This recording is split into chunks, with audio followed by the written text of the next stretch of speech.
move on, Sandra Marichal. I just read a very, very short sentence about her bio, and then we have a very short video to introduce her, and she will, of course, introduce herself after. Quickly, Sandra spent the last 10 years working in corporate, tech, media, marketing, consulting, finance.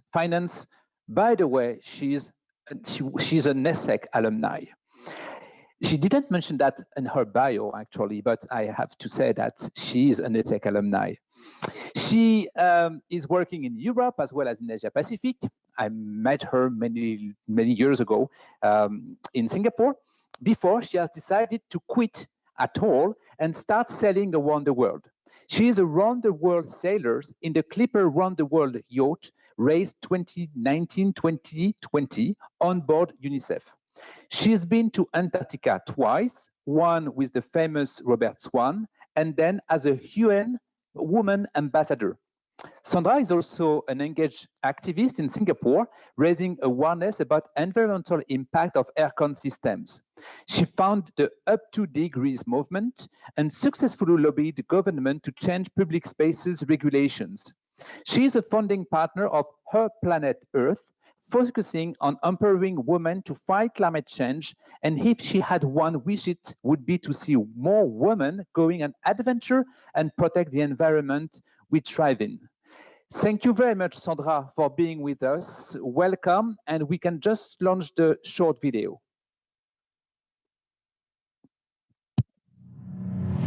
What would you do if you were not afraid?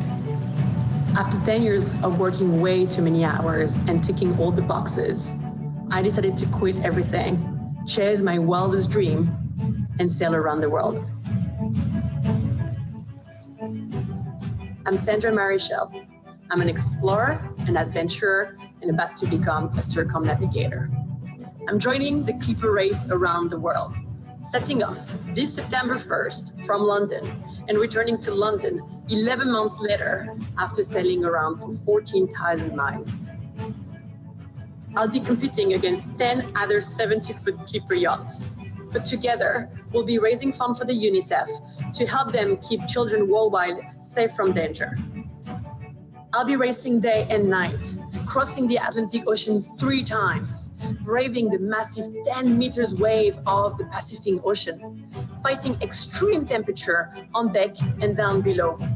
I'll be taking turns to sleep 4 hours a night only and burning nearly 5,000 calories a day. I'll be away for a year with no internet connection, no phone, no Instagram, except for when I'll stop in port for only a couple of days. I have no idea where I'll go or what I will do when I'm back, but I know that I will need you with me once I'm out there. So follow me around the world via my Facebook page and Instagram account at Sandra Marichal Official, and support my fundraising effort for this adventure and the UNICEF. Check out gogetfunding.com/Sandra Marichal. Merci. Thank you very much to be with us, Sandra. Fortunately for you, you are with us due to the COVID situations, but we are very lucky because we are able to welcome you. Sandra, the floor is yours. Thank you very much. Thank you. Let me just start to share my screen. Can you hear me properly? Yep. Yes, perfect. we can. Thank you, Sandra. And can you see my screen as well? All good? Yes. Yes, we can. Oh, amazing. Good. Well, hi, everybody. Good morning, good afternoon. So my name is Sandra, as this little video, and thank you for the introduction, Xavier. Yes, I keep forgetting to mention that because it feels a long time ago, even though it is not, I guess. So I'm an alumni from ESSEC. I think I was in your seat right there where, not in your living room, but in that amphitheater. And I did the ESSEC BBA and graduated in 2009 when it was still called EPSI. So this is to show you how old I am. But it's all good, enjoyed it. And what I wanted to do today is to share a bit more about my experience and, this whole conversation we're having this week around ways of life and, how do we decide what we want to do and how do we go about it? So I think what I wanted to share with you first is on my CV, I have a very typical type A profile. So it's a bit of a collection of, great business school and great place to work. And I guess coming out of school, that was pretty much the the program I had for myself. So graduated from ESSEC BBA, did a bit of a stint at LSE, did my master's in management at London Business School, was in London, started working in branding consultancy for a company called Future Brand, which is part of the largest advertising group in the world called IPG. Worked with them for about 6 years, moved to Singapore. And then one day I went to a conference and realized I was a little bit, you know, we all burn out at some point in our job. We work too hard. We lose sight of what's important to us. Did a bit of things on the side, and then got contacted by Facebook. Worked for Facebook for about 3 years, leading the insights and intelligence of Facebook IQ for Asia Pacific. So that was across Facebook, Messenger, Instagram, and WhatsApp. And then I decided to quit everything, sail around the world. COVID happened, got back to London because Singapore had already closed its doors, so I couldn't come back home, or basically where all my stuff is. So everything is currently in Singapore. And I had to be repatriated in a convoy of police, flown back to London, where the race started. And I am now stuck in London. And I'm not sure if you're reading the news, but I think I'll be stuck here for quite a while, because the news in the UK are not so positive at the moment. So I'm trying to make myself comfortable. After a couple of months of realizing what was going on, I got a job at Amazon, and now leading all of their social media strategy for Amazon globally out of my living room. So that's my kind of CV. I think what's interesting in my actual real life, and the things are a bit more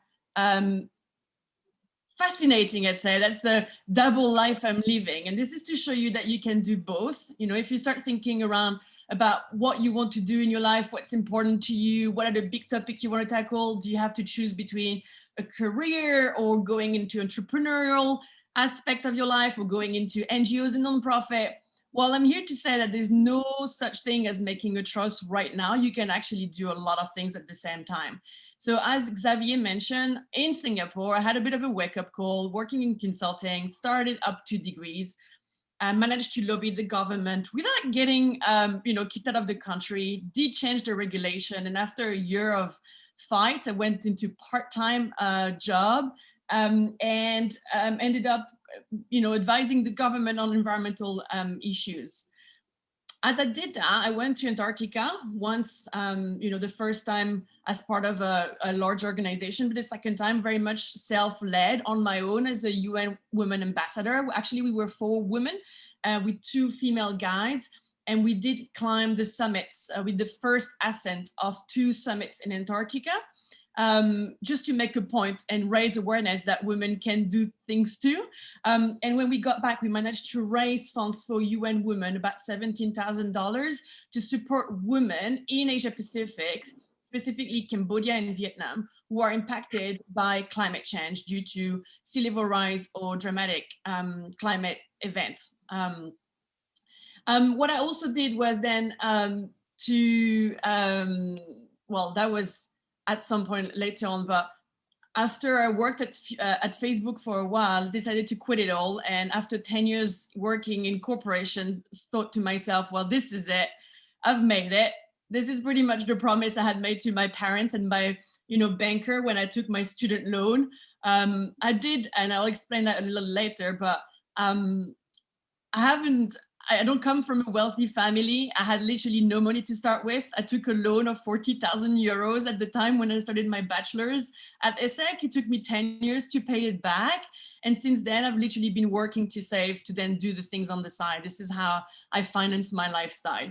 So after 10 years, decided I had saved enough money and went on to do this clipper race around the world, which is, think about it, for those who know a bit of sailing, who follow the Vendée Globe, perhaps in France, or the Volvo race, it's a race around the world in crew for non-professional. And I decided to become the team coordinator of the boat called UNICEF, which means that UNICEF is our sponsor, but what actually that means is that we are raising funds for UNICEF, and over Christmas we managed to raise over £1 million for UNICEF. So this is a great news, and I'll explain how we do that. And lately, as we all got stuck, and considering the nature of my personality, getting stuck is not really a thing like I do very well. So I got back to I got literally dropped into a flat in London that's not mine, with stuff literally with a bag, 20 kilograms of a sailing kit. So I got in London with my Crocs, my boots, and my flip-flop. That was not really practical in March. But since we were stuck, at least we had a bit of wine, so to ease the things.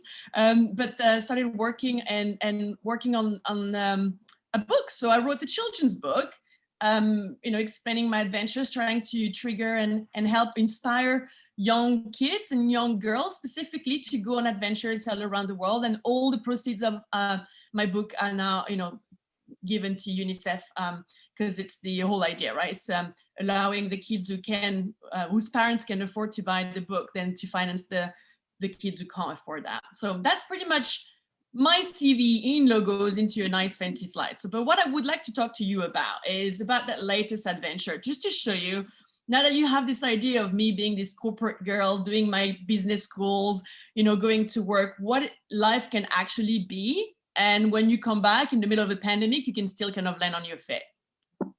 So, oh, here you go. So that's the book. Can you see my book here? I mean, that's not mine. It's the book I sailed on for a couple of months. Great. So this is the book I've been racing halfway around the world on. It's 70 feet. So it's about 21 meter. It's about 10 feet longer than the Vendée Globe boat. It's an ocean racing boat, but it has no technology in it. So there's no, if you want to steer the boat, you've got to do it yourself. You want to raise the sail, you've got to do it yourself. All the modern boats you see out there, you literally press a button, turn a winch a little bit, and it's a lot more helped through technology.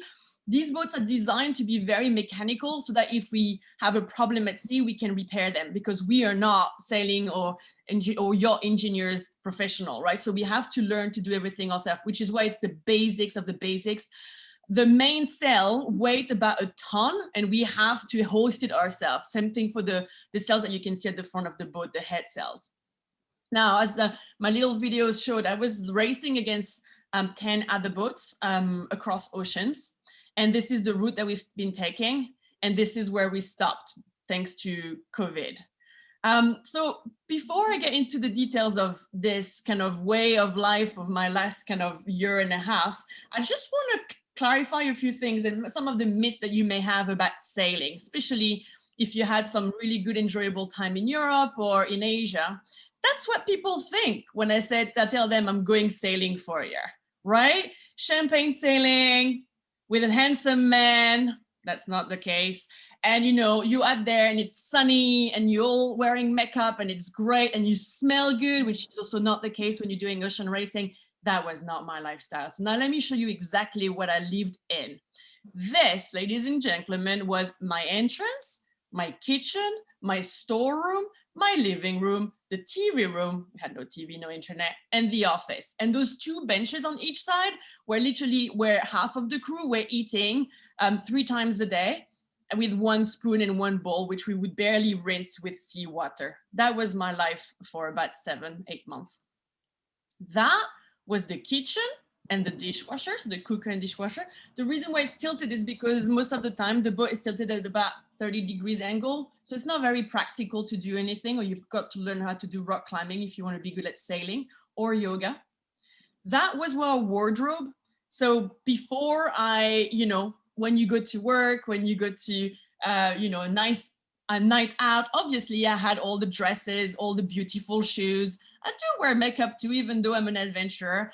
But that was not part of my wardrobe. That was 20 kilogram maximum. And the only self-care thing that was in there, and I must admit I did that, I took a little pot of crème de la mer, which is pretty much the only fancy luxury I allowed myself around the world. And I did get mocked a lot for it on the boat.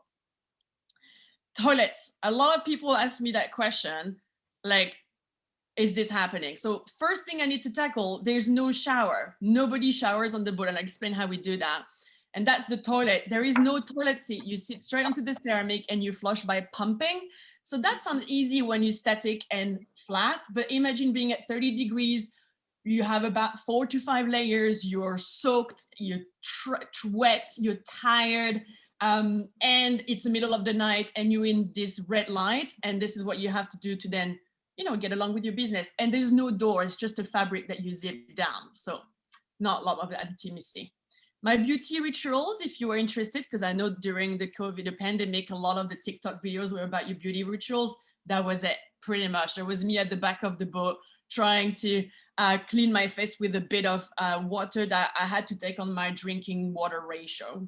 And the shower was a bucket. It is literally just what you see here. That is not a joke. That is just taking a bucket from the water from the ocean and then pouring onto yourself. And we would buy special soap that is respectful of the environment for the water, but also helps you clean with salty water because it's a different types of chemicals you need. The bedroom. Ooh, here you go. Let me just show you. Go back one slide here. So we live in bunks and something called the hot bunking. There's about 20 people on board, about 20. And so you share a bunk with somebody else. So when you're sleeping, your bunk buddy is on deck, on watch, working, and then you sleep. And then you turn around, you flip your mattress, and then you can go down, off watch, go sleep in the bed. And the reason why it's called hot bunking is because your bunk stays warm regardless, because there's always somebody sleeping in it. And it does look as disgusting as it is, specifically during what we call the hot legs. So imagine you crossing the equator, or you're in Singapore or anywhere in the world where it's really hot, no aircon, and you're sweating onto a bed sheet that remains the same for about 30 days. This is exactly what happens. Something we don't talk about enough is skin irritation and problems on yachts. But that is it. And so that's the maximum intimacy or, you know, privacy that you get into an ocean racing yacht when you're in a crew. Basically none. So you have to just constantly learn to be surrounded by people, which sounds really cool and social, but after a couple of days, no sleep, tired, you literally have to find a way within yourself. And that meditation that we just did earlier was one of the key of success for a lot of people on the boat to try to find themselves back into their own space.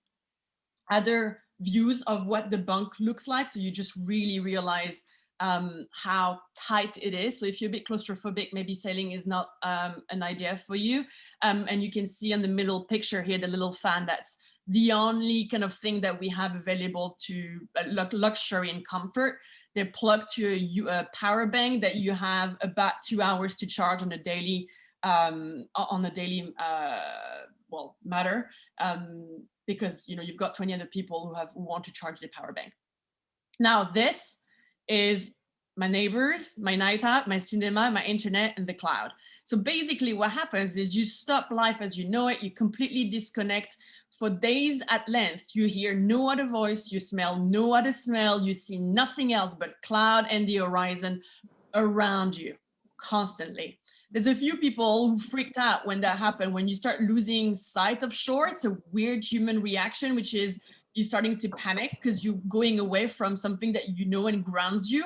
And after a while, you get used to it. I find it very freeing. I love being out there. It's very safe, as in there's no one who's going to hurt you apart from yourself. And it's just really kind of calming. But after a while, you do forget what smell and sight look like. So when you get back to shore, you get a bit of a shock, which is part of the part. Now, another thing I wanted to share with you, you know, is like we've been going through this pandemic for a while now, and depending on which country you're at the moment, it's be more or less difficult, but you've all been studying and, you know, staying at home. And, you know, at first, I understand it's really hard. I'm going through the same thing right now. Staring at your screen 8 hours a day is the worst thing you can possibly do to your body. But let me show you what confinement in real life actually means when you have nowhere to escape. So on the boat, this is the number of people who have on deck at one time. This is what a meal would look like. And this is what being next to each other, confined with no place to go, no internet, no entertainment, no Netflix, no social media looks like. And that's what a normal daily meeting looks like for us. We keep sailing, we don't stop, and we keep going through the strategy, where we're going, the weather forecasting, and so on. I also want to highlight something around the idea of like being very fit. And so that's something that's interesting is a lot of people have asked me, how do you prepare to become an ocean racer, to sail around the world? As I mentioned earlier, there were two things I did. I didn't know would work so well, but in hindsight, I would recommend to everybody is rock climbing and yoga. Rock climbing gives you a lot of mobility and gives you a lot of strength, while yoga gives you a really strong core and allows you to, well, find your balance. This is life at an angle. So we are constantly like that. There's no being flat. And it sounds really easy for us because we're all very young and, you know, fit. But when you've got 60-year-old, 70-year-old crewmate with you, it's really hard for them and you clipped on at all time. So that becomes really difficult. That's me on the left, top left here. That's just the way you look at it. So wherever you're on the high side of the boat, the windward side, you're constantly at risk of falling. We had a couple people who broke their ribs because they fell from that height straight into the winch, the coffee grinder, and that broke a couple of ribs. So that was really difficult for them. Especially scary when you start approaching a bit of a storm and you have to go at the bow, which is the front of the boat, to change the sail. Now, this is what we call it the galley, the place where we have the kitchen and we eat. So that's the normal angle. I tried to take a picture looking as if, you know, we were respecting gravity. So the red arrow shows you the straight line to the ground, all right? But that's the reality. So I tilted the picture to show you what the angle actually looks like and how hard it is to just go around all the time. And in this picture, what I want to highlight, because a lot of you might think, how do you even survive this? Seasickness is a very common issue on ocean racing boats. And yes, it sounds as bad as you imagine. That involves a lot of puking, apart from a lot of dehydration, passing out. And for a lot of these people who were part of this journey, about 30 to 40% of them, you know, they were very new to sailing. They had a full month, 4 weeks training, but that's pretty much what they had. And so sailing, being underwater for them was new.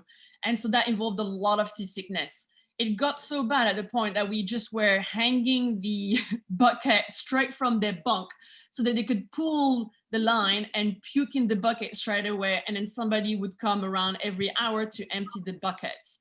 But the bad thing about that was the best solution we could find, because that's the only thing we had on board. The person sleeping on the low side ends up getting puked all over the bunk. So that was not a great ideal solution, but that's what happened. The other thing about sailing and ocean racing, which is really tough, is that you do it non-stop. So you sail at night as well. We don't stop right away. And one thing that is tough is that you have to acclimatize your eyes to a low light in order to be able to use the stars or the other lights around. And so the only light that we're allowed on board is a red light, because your eyes take less time to get accustomed to it. Oh, I can hear my echo. I don't know. Okay, it's better now. And that's what it looks like in reality. So it's all these pictures. It's always nice, but you know, in movement, that's what it looks like. It is slightly terrifying at first. You get used to it, but you really don't get used to it at all. And then at night, you get a lot of storms as well. I will show you what a real storm looks like, but these are the sort of things that you see. There's one thing that you need to know is, like, in the sailor's life, we know that being struck by this is completely possible. I mean, we have a massive stick of aluminum carbon sticking out of the boat into the sky, right? So we can get struck by lightning. But we all believe, for some weird, I guess it's just a social, you know, construct that we're creating in our own mind as a way to just protect ourselves, to avoid being afraid of lightning, because that happens a lot, but we can pretty much get fried. Every hour, somebody has to go down to mark a position into the logbook, which is our only legal document that tells us where we've been. And that's what this space is the nav station. And the good thing, and that's, I guess, one of the big learning for me, and you know, and this is why every morning and every 1st of January I do that now, which is just enjoying the sunrise. And I know it sounds a little bit cheesy, because you know, when we live on shore and you know, this is our daily life, you don't have that sense of gratitude of just seeing the sunrise and getting the warmth of it, getting your vision back, seeing what's going on. And that's where you realize the full power of a daytime and a daylight and just a beautiful sunrise. We had a lot of those. Sailing is risky and sailing is a bit scary. And a lot of people have asked me, were you ever scared? And if you ask all these guys on board, especially the men, I've noticed, they would say, no, I've never been scared. That's because nobody is filming them, right, to actually show how scared they were. But there were moments where I got really scared and I did wonder, do I need to stay clipped onto the boat or should I clip off because the boat is going to completely capsize and I'll be stuck under the water with my life jacket completely inflated and I'll be stuck against the boat. And so these were the sort of questions that I asked myself. These were my problems. Nothing related to my presentation, my education, my slides, my client. That was my problem. How do I get through this broach? And so a broach is the moment where the wind is so strong and it's coming from the back of the boat, so you're going downwind, that the boat is at the risk of capsizing. It keeps going on its side. And so one way to prevent that is to, lower the power of your sail, or you just have to, stick to it and go through that big window of weather. The Bay of Biscay, which is between the tip of Brittany in France and the northwest of Portugal, is where you have a lot of really huge wave and lots of weather. And that's where a lot of boats crash and broach. Let me show you what it looks like. So you see our main sail is completely deflated. It's not doing its job at all. We've completely let go of our boom so that we're depowering the boat as much as possible. The waves are quite big. They can go up to 5 to 8 meters. And now the skippers and the first mate are literally together using the steering wheel to get the boat back so that we don't break the steering system. And the whole crew is at the back of the boat where we've got rudders that keeps us, here's a big wave.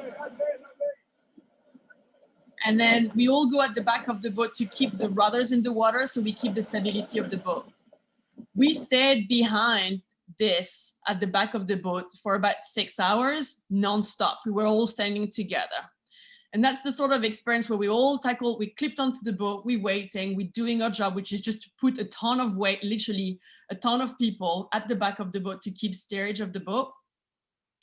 At this stage, there's a couple of things that comes through to your mind, but you can choose. You can choose to say, this is the shittiest situation.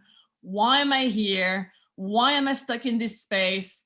What have I done to myself? What an idiot I've been. I should be working at Facebook with free food. I should really have a good life. Why am I doing this to myself? Or you can choose to say, look, it's here. I'm here. That's it. There's no question to be asked. Accept it. Just like this freaking pandemic, right? Nothing we can do about it individually, can we?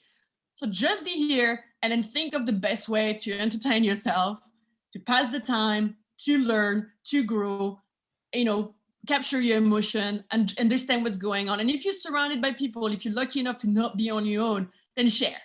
On the boat, we had a surgeon. She was one of the most famous pediatric surgeons in the US. And she started telling us stories about people and, the sort of emergency and urgency situation she's been in. And, how, she's been curing people, how she's been splitting, conjoined twins, babies, all that sort of things. The things I would have never had a conversation about with this woman if it had not been for us being stuck at the back of a boat for 6 hours in the Bay of Biscay because our boat was about to literally capsize. So there's always a silver lining, something interesting to look at.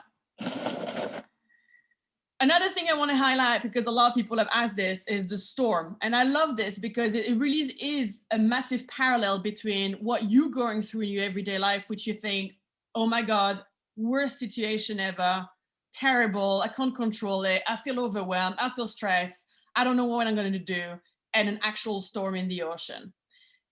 So on the boat, we measure the speed in knots. And so when you look at this chart and you see 86 knots, that is gale level. That is freak out level. There's no other way to do that, to say this.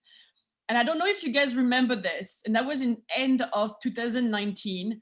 There was a Hurricane Lorenzo that was kind of created in the Atlantic Ocean. And it was at the time the perfect storm, so perfect that it was literally on a path between Portugal to Uruguay. And as a sailor, you try to avoid the storm unless you're stuck and there's no wind. So therefore, you're going to chase the storm to get the wind. So that's what we did. We went and chased the Hurricane Lorenzo. The dark red is gale level wind. The orange is lighter, and the green and the blue is no wind at all. And you can see where the equator is. So our boat had to go south, and that's where also the path of Lorenzo was going, and that's what we followed. So what we do in this instance is we prepare. Instead of avoiding the storm, we go after it. We think about the strategy, we try to predict where the storm is going to go through. We prepare the boat, we put a storm sail on, meaning, you know, it's still calm, it's still fine, but we prepare ourselves, we gear ourselves, we get ready for the worst, and it's starting to happen. You see the sky. And then we just go through it. We just don't stop. We just, you know, we know how long it's going to last. We focus on the actions that we said we would do. We prepared the crew accordingly. We gave everybody a different role. And that's what we focused on, and we keep doing until, you know, we go through it. That's a picture I tried to take at the back of the boat. And the skipper was actually helming because it was a bit of a hard one. And that's the storm when we got to the cold point. So let me just show you another video. So as you can see here, there's no head sail, meaning there's no sail at the front of the boat. So we completely depowering, or there's a little head sail. And then the main sail is completely reefed out, meaning it's the lowest possible. The surface of the mainsail is as low as possible. And we're going really, really fast. And we've got lots of big waves around us and big currents pushing us. So that's how we managed the storm on our way out of it. So it was a bit of a scary moment, but again, we planned for it, we followed it, we organized the crew, we knew what we want to do, and we just keep going until you know, the sun comes back. One thing I wanted to share was that, you know, what's worse than the storm, and a lot of the time when we face with all these difficulties, any sort of crisis in our life, we think that's the worst that can happen. But actually, when you're on a boat, facing a storm or facing an avarice, facing some issue is easier than when there's no wind at all, because you lose complete power. Literally, you're powerless. We're not allowed to use the engine. We can't use any paddle. That's not allowed according to the race committee. So we just have to put whatever sail is there and just wait for the wind to come back. And the worst with this is that when you have no wind and you can go nowhere, that's where your mind starts to wander, and that's where you become irritable. That's where you become negative, and negativity spreads really quickly on the boat. And that's the worst, especially if it's 36, 40 degrees and there's no shade and there's no cool water, and it's really, really hard. So that's examples of us just waiting for hours around the equator, trying to get some piece of wind. And obviously the beauty of sunscreen and being hot. Also, another thing that was a bit funny and not so funny at the time, but when you're hot, obviously you just want to remove as many layers as possible. You know, we, on the boat, there is no privacy. So you start literally, you get used to just wearing, you know, a bra, being in a mini short, which is okay. But when you are 20 people and there's like between sometimes only 8, sometimes we were 3 women only, it becomes a little bit strange for women to be half naked surrounded by all these men, because of course at first they can't help it but look at you, so you're a bit, you know, uncomfortable. After a while it just gets normal, but that was just weird. The difference between a male and a female experience on boat was very, very different. As I mentioned earlier, we had a logbook. And on this logbook, every hour somebody comes down to log where we are, what we're doing, and we always have a comment, observation. And here that guy was so desperate that he wrote, "Please send wind, hurry." Nobody's gonna ever read this, but I just thought it was kind of funny. So I kind of took a picture of that.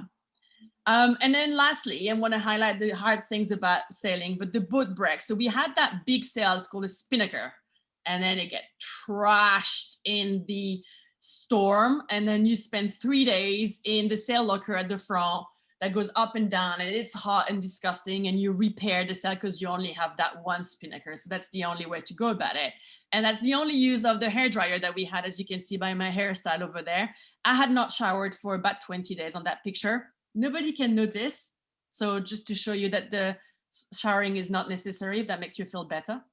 And then we all have to come together again to repair it. And we use a sewing machine, industrial grade, to repair the sails. This was a hard job. It lasted about 6 hours in the middle of the night. That's when we had a weather window where the boat was quite flat and quiet, and the weather was quiet and calm, so we could do that. And then also finally, a lot of people have asked, is it dangerous for you? Is it risky? And the reality is yes. People die. About 1 person dies around this race every 2 years. So it's not something to be taken lightly. And it's really hard. As I mentioned, a couple of people broke their ribs. I was also very fortunate to hurt myself, also because I guess being young and focusing on running everywhere on the boat and doing a lot of things, you hurt yourself inevitably.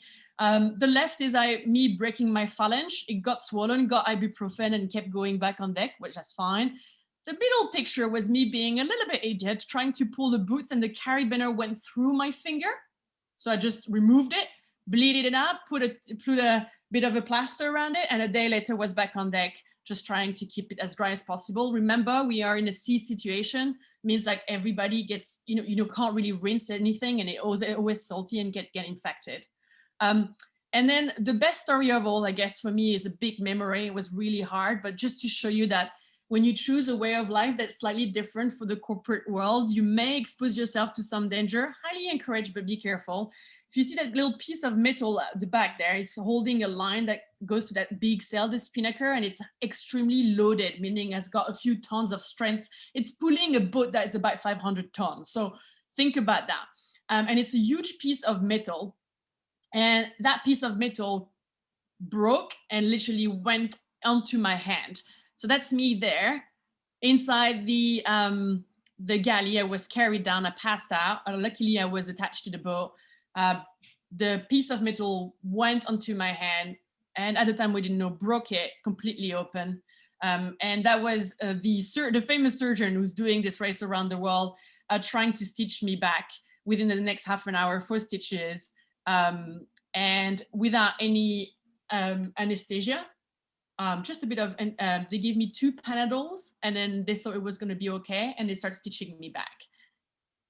It hurts. For those who can't handle blood, don't look. For those who can, look. Okay, that was after the stitch. On the left side, you can see, that's where you can see my muscles and my ligaments, and you could see the hole in between. If you look at your hands and you feel in between, that's a hole there. That's the hole you could see. That was my hand. We didn't think the hand was broken at first. That's why they just stitched it back, and we kept sailing. And that crossing was 33 days. I stayed down below for 20 days in the space of a square meter in the dark, never seeing the day of light for 20 days. And that, for the rest of my life, convinced me to never go to prison, I tell you that. But again, you've got to make do with what you have, right? So you just keep going, you find the strength within yourself.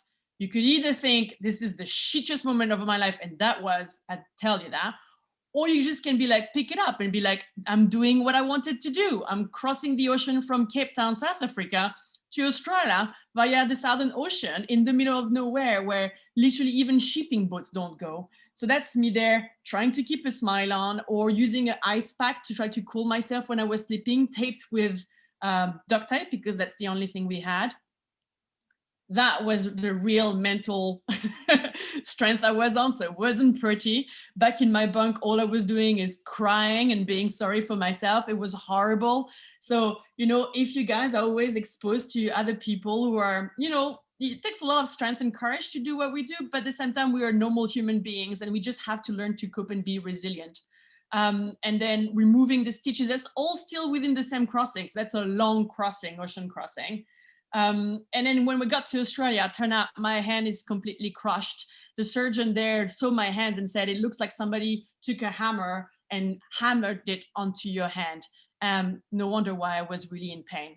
But the reality, this is what happened, right? I didn't have any morphine, only had ibuprofen and Panadol. And 7 days before arriving to Australia, I was allowed to go back on deck because my skin was now sealed, right? I was in a lot of pain, but I was not in a risk of infection. So that's me back on deck, steering the boat with my friend SR from Norway. And, you know, there's something that really at some point there, I thought, well, you know what, the worst can happen to you if you're still alive, you're just gonna go and keep sailing, just keep going. My friend SR she's a badass Viking, right? And she had this underpants, it's very unglamorous, that has puffy at the back, at the bottom, so that you can sit for a long time in the wet without having any skin irritation. Good tip if you're into adventure. And inside those pants, it said, no balls needed, just guts and glory. And I thought, if you're a woman go seeking adventure, that's exactly the sorts of pants you want to wear every day. So I just wanted to share with you, for the ladies in the room here. And then, of course, as we got to the South China Sea, remember, we have no internet connection, no phone. We have no idea what's going on, right? So we left Australia, we were on our way to China, and then we got a phone call on the SATCOMs. So the SATCOMs, the satellite communication system, is only used by the race direction, the race office, when somebody is gone overboard, somebody has died. So when the phone rang, we're like, what's going on? And the only news we had was literally 2 lines saying things. There is a flu in China. It's called snake flu. Maybe it's bat flu. We don't know, but you can't go to China. So keep sailing northwest, and then we'll tell you where you will be landing. So we had no idea. We'd been at sea for 12 days already. It's a long time at sea. And we didn't know where we were going. And somebody was telling us that there was this big flu, you know, going around in China and spreading around the world. And we were like, what the heck is going on? We couldn't call anybody. We had no idea. And that's when we ended up in the Philippines, in Subic Bay. And so we got stuck there. And then because they didn't know where we were coming from, they locked us on the pontoon for about 3 days. We had no access to internet. We had no drinking water. So after a couple of hours, the yacht club decided that, you know, okay, give us some water. The army was guarding the door, the gates of the pontoon. So think about 11 boats times 20 people. It's quite a lot of people. And they were like, we don't know where you're coming from. We don't know if you've got the virus. We need to keep you under quarantine. There were no one taking our temperature. There was no kind of sort of health support whatsoever. And the guy in the middle here is Sir Rob Knox Johnson. He's the first man who sailed around the world in 1986. Yeah, and something called the Golden Globe race. He's still the director, he still oversees this race. And he had to find relationships within the British embassies who had closed the doors already in the Philippines, anywhere else in Asia, to help us unlock those gates, because the whole country had gone into lockdown. And so you see, that's me literally on Instagram trying to ask for help and contact to get to fasten this process. After 3 days, we were told that Duterte, president of the Philippines, decided to reopen the airport for 72 hours from midnight, and that all foreigners who wanted to leave the country for good had to do it then. But in the Philippines, in Subic Bay, the governor had still decided that we should remain in quarantine. So we were stuck on the pontoon and we were missing a window to leave the country. So after a lot of diplomatic pressure, we were able to, at midnight 01, they opened the gate, we packed a bag, and we were repatriated in a convoy escorted by the police to Manila airport, put on a plane, and flown back to London. This is how the race ended.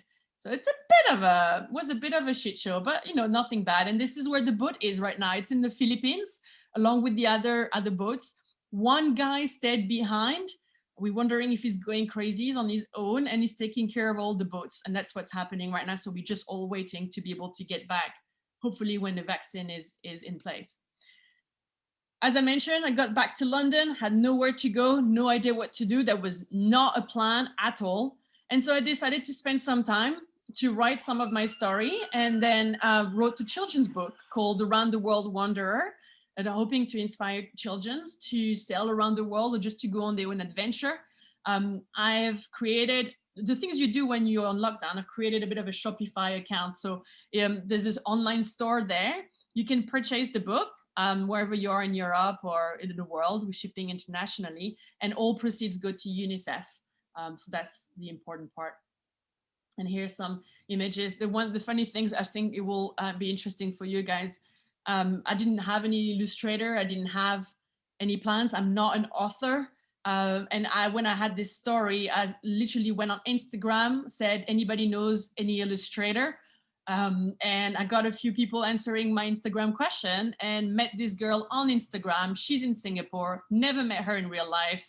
All I've seen is her sketches, and we worked together via Zoom for 3 months and published this book. So to all the baby boomers who think it can't be done, here's another example it can be done.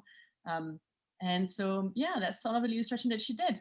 So I guess a few final life lessons, however boring that can be, but something I've learned on the boat, which I think could be really interesting when it comes to thinking about 2050 and how you can actually decide on what your ways of life could be. And one of the things is I learned is just accept and let go of whatever situation you were trying to plan for. I guess that's what this year has taught us. Make a plan, have a destination or a project. You know, we've all heard that phrase, you know, what matters is the journey, not the destination. Yes, of course, we want to enjoy the journey. The reality is you need to go where you need to know where you're going. Otherwise, it's really hard to keep going in difficult times. And, you know, ocean racing teach you that in a very hard way. Another thing that we learned very quickly is don't count down the days. So when you do an ocean crossing, you know it's going to take about 30 days. If you start counting down, after 3, 4, 5 days, it's going to have a negative impact on your mental, on your attitude. So the best way is to count up the days or to celebrate the daily things. And another really good trick is to adopt and follow a strict routine, sleeping on and off, eating at the same time, doing some exercising, doing your breathing, whenever you feel it's necessary for you, but keep at it. Be very strict about it. Disconnect. Oh my God. I mean, having worked at Facebook, I was literally getting pinged every 2 seconds for 3 years. Disconnecting, shutting down, turning off your computer, your phone for a while, go on flight mode at night was the best thing that has happened to me. I'm back in full now.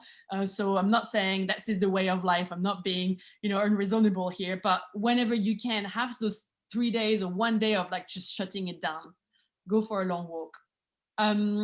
Another thing that was really interesting for me is that you can live on less, and the more you declutter, it actually triggers resourcefulness. So when you think about your project, try to get rid of the things that you don't need, and you'll see that you can create everything that you need.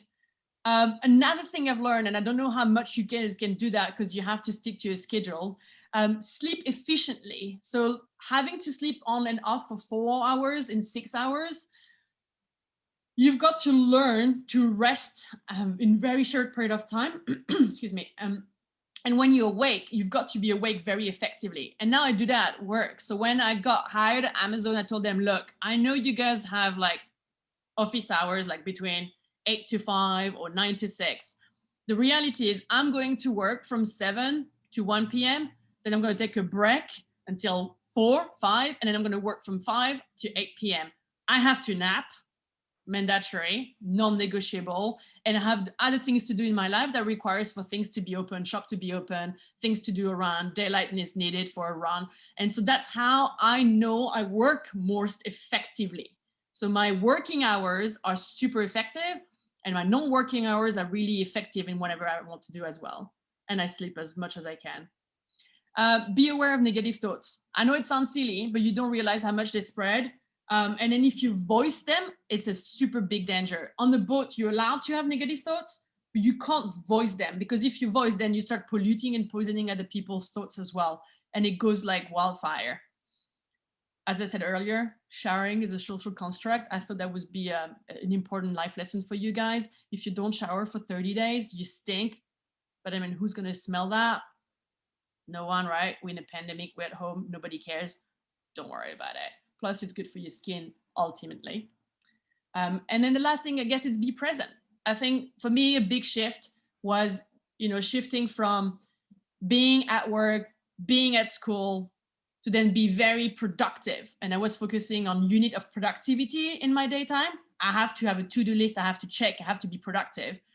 And I have shifted that now to be present. No matter what happens, if I am 100% in what I'm doing, at work, in my exercise, with my friend, I'll ultimately have a better experience and will be productive and more efficient and effective for everybody around me. That's it. Oh, and then don't forget to do your yoga. Small things. If I can do that at the bow of the boat, so can you. But yeah, that's it. Any questions at all? Thank you. Thank you very much. Thank you for this very insightful presentation. Sandra, I have a couple of questions. Unfortunately, we don't have so much time, so maybe quite short answer if it's visible on your side. Let me just tell you a couple of questions. The first one, did you ever feel that this path you took is a mistake, that you should have stuck to your previous career? How do you make peace with your decision every time the thought occurs to you? Yeah, good question. The answer is no, absolutely not. The reason I'm saying this is because every time I went on an adventure, whether it's my first time to Antarctica, second time to Antarctica, climbing Kilimanjaro, or sailing around the world, every time I come back in a normal life, I get a job much more easily, much better paid, in a much better organization. So ultimately, from a career perspective, if you look at it from a pure career/job perspective, it has been only beneficial to me. 100%. Thank you. How did you find the strength and prepare your mind before, during sailings for such overwhelming negative situation on the boat or in your life? Yeah, good question. I did both physical and psychological preparation. And so before going on this sailing adventure, I did take a coach and I went to see a therapist for preparation in terms of a few factors. One is, how do you live with 20 strangers with no privacy, no intimacy, no personal space? The second thing is, how do you handle your fight or flight mode? The fact that when you are, you're at risk in your life or danger, you need to know how to handle that situation in a calm manner. And the last thing is perspective. So taking perspective over what your mind is going to wander around, because you do a lot of thinking on the boat or any situation where you're an adventure. And so a lot of tools, I literally work with a therapist to develop a lot of tools to prepare for that. And if you talk to a lot of adventurers or explorers, they do a similar psychological training to prepare you mentally for this. Thank you very much. Another one, how do you deal with the rest of the team on such small space? And because you mentioned many things about injuries, for instance, but what about the tension among the team? It was really hard. I think this is the hardest bit. I think, at some days, I literally wanted to take one of these guys and throw them overboard. I'm not going to lie.